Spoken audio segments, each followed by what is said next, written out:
10번 점유취득시효. 부동산에 대한 악의의 무단점유 암기합니다. 악의의 무단점유 타주입니다. 판례에 의하면 악의의 무단점유 타주. 따라서 자주로 추정되지 않습니다. 집합 건물의 공용부분 복도계단. 당연히 취득시효 안 됩니다. 이게 답이죠. 일필토지 일부. 점유취득시효 가능합니다. 등기부 취득시효 안 됩니다. 일필토지 일부. 점유취득시효는 가능하고 등기부 취득시효는 안 됩니다. 점유취득시효라고 됐으니까 인정된다라고 해야 되겠죠.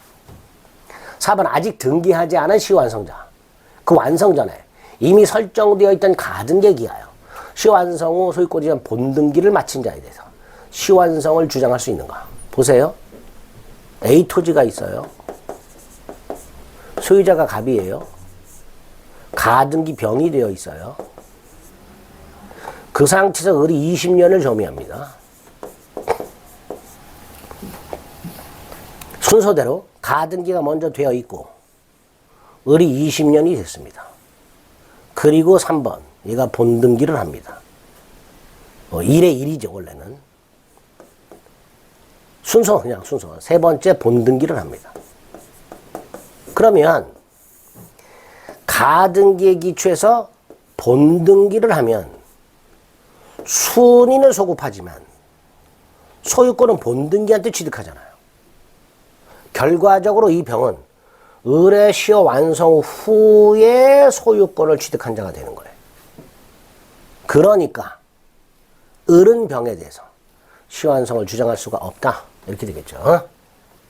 5번 부동산에 대한 압류 또는 가압류는 점유취득시효를 중단시킨다. 우리 시험법이 바깥입니다. 압류 또는 가압류는 소멸시효 중단 사유예요.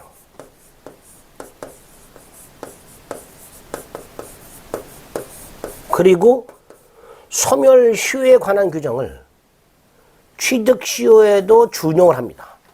그러니까 소멸시효 중단 사유인 압류 또는 가압류를 취득시효에 준용하면 취득시효 중단된다. 이렇게 말할 수 있는 거 아니냐. 이렇게 판례는 중단시키지 않는다라고 합니다. 소멸시효와 관련된 규정 전부가 취득시효에 적용되는 것은 아닙니다. 다만 5번은 소멸시효에 관련된 문제이기 때문에 우리 시험에서는 나와서는 안 되는 집입니다. 큰 문제 없죠? 답은 2번으로서 골라질 수 있게 됩니다. 이렇게 골라주시면 됩니다.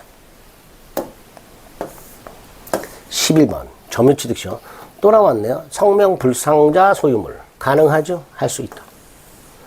국유재산도 뭐면 일반 재산이라면 취득시효 가능하죠. 3번 점유자는 자주점유로 추정이 되죠. 따라서 자주점유의 권한 예컨대 매매 나는 매수인이다 따위를 주장할 필요도 없고요. 인정받을 필요도 없죠. 그냥 자주로 추정이 되니까. 따라서 주장했다, 인정되지 않았다, 주장도 인정되지 않는 것도 아무 의미가 없는 거죠. 자주로 추정되니까. 점유자가 자주가 아님을 주장하는 반대 주장자가 반대 사실을 증명하여 깨지지 않아요. 점유자가 스스로 나는 매수인이다. 근데 그게 인정이 안 된다. 말 바꾸면 돼요. 아, 매수인이 아니고 나 증여받았다. 말을 바꾸면 되죠. 증여도 인정 안 되면 훔쳤다. 여전히 자주로 추정이 됩니다. 따라서 여전히 자주로 추정된다 라고 해야 되죠. 3번 점유승계가 있는 경우에 시효이익을 받으려는 자는 자기 또는 전 점유자의 점유 개시일 중 임의로 기산점을 선택할 수 있다. 이런 거죠. 갑이 10년을 점유했다. 을이 승계를 해가지고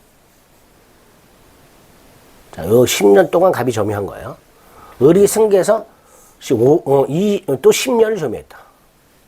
이때 을은 자기만의 점유를 주장하거나 전 점유자의 점유를 아울러 주장할 수 있죠. 자기만의 점유를 주장한다는 건 자기가 점유할 때, 점유를 개시할 때 이게 기산점이 되는 거고요. 전 점유자의 점유를 주장한다는 건 전 점유자의 점유 개시 시점 이게 기산이 되는 거죠. 이렇게 갑으로부터 을이 점유를 승계받은 경우 을은 자기만의 점유를 주장할 수도 있고 전 점유자의 점유를 아울러 주장할 수도 있으니 199조. 그죠? 을은 을은 자기의 점유계실 또는 전 점유자의 점유계실 중 둘 중에 하나를 마음대로 기산점으로 선택할 수 있다. 이렇게 되겠죠. 자기가 점유한 때를 기산점으로 선택할 수도 있고 갑이 점유를 개시한 때를 기산점으로 선택할 수도 있다. 이런 뜻이죠. 5번 취득시 완성 후 소유권 이전 등기를 마치지 아니한 시완성자. 이 사람은 이전 등기 청구권이 생겼기 때문에 더 이상 부당한 점유자가 아닙니다. 등기 권리자예요. 갑소유 땅을 을이 20년간 점유함으로써 시효가 완성되는 순간 을은 이전 등기 청구 권자입니다. 갑은 등기 의무자예요. 따라서 을의 그 부동산 점유는 더 이상 불법 점유가 아닙니다. 그래서 갑은 을을 상대로 부동산 반환 청구할 수가 없고 불법행위 손해배상 청구할 수가 없으며 부당이득 반환도 청구할 수가 없다가 됩니다. 을은 부당이득 반환 의무가 없습니다. 더 이상 을은 불법 점유자가 아닙니다. 틀린 것은 3번이 되겠죠.